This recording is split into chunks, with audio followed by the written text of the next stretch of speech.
জানি না কোন দিন ওই মসজিদের মাইকে বলা হবে অমুক এলাকার অমুক ভাই আমাদের মাঝে দুনিয়ায় নাই। জানি না কোন দিন মালাকুল মাউতের হাতে ধরা পড়ে যায়। জানি না কোন দিন কাফনের সাদা কাপড় দিয়ে আমার দেহটারে পেঁচ দেয়া হবে।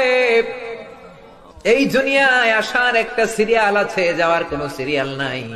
আসার সময় তুমি দাদা পাঠাও, তারপরে বাবা, তারপরে ছেলে, তারপরে নাতি। কিন্তু যাওয়ার সময় মাঝে মাঝে দাদার আগে নাতি চলে যায়, যাওয়ার সময় মার আগে মাঝে মাঝে মেয়ে চলে। শুধু অসুস্থরাই মরে না, সুস্থরাও মরে যায়। শুধু বৃদ্ধ বৃদ্ধারা মরে না, মাঝে মাঝে দেখি যুবক যুবতীরাও মরে যায়। হসপিটালের শুধু রোগীরাই মরে না, মাঝে মাঝে শুনি ডাক্তাররাও মরে যায়। রব্বুল আলামিন কয়দিনের হায়াত নিয়ে এসেছি জানি না, যতদিন বেঁচে থাকি কোরআন মেনে বিশ্বনবীর সুন্নাহ মেনে চলতে পারি তৌফিক দাও।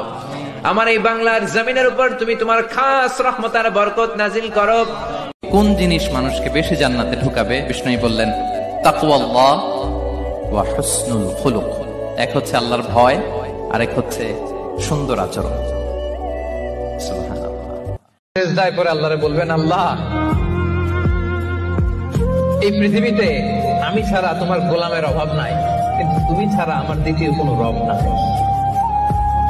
ইয়া হাবিবি ইয়া মুহাম্মদ ইয়া নবী সালাম আলাইকা, ইয়া রাসূল সালাম আলাইকা, ইয়া হাবিব সালাম আলাইকা, সালাওয়াতুল্লাহ আলাইকা। যারা সব সময় আস্তাগফিরুল্লাহ পড়ে তাদের রিজিকের কোনো টেনশন হয় না, রিজিক নিয়ে তাদের আর কোনো চিন্তা থাকে না। আস্তাগফিরুল্লাহ আস্তাগফিরুল্লাহ আস্তাগফিরুল্লাহ। হাঁটছি, চলছি, ড্রাইভিং করছি, বাস স্টেশনে অপেক্ষা করছি, ফিলিং স্টেশনে ফুয়েল নিচ্ছি, পড়বো আস্তাগফিরুল্লাহ।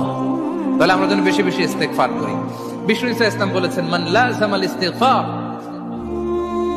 জাআলাল্লাহু লাকুম মিন কুল্লি দীকিন মাখরাজা ওয়া মিন কুল্লি হাম্মিন ফারাজা ওয়া ইয়ারযুকহু মিন হাইসু লা ইয়াহতাসিব। যে সব সময় ইস্তেগফার করে তার কোনো টেনশন থাকে না, তার জীবনে দুশ্চিন্তা আসে না, আর এমন জায়গা থেকে আল্লাহ রিজিকের বন্দোবস্ত করে যেটা সে কল্পনাও করে না।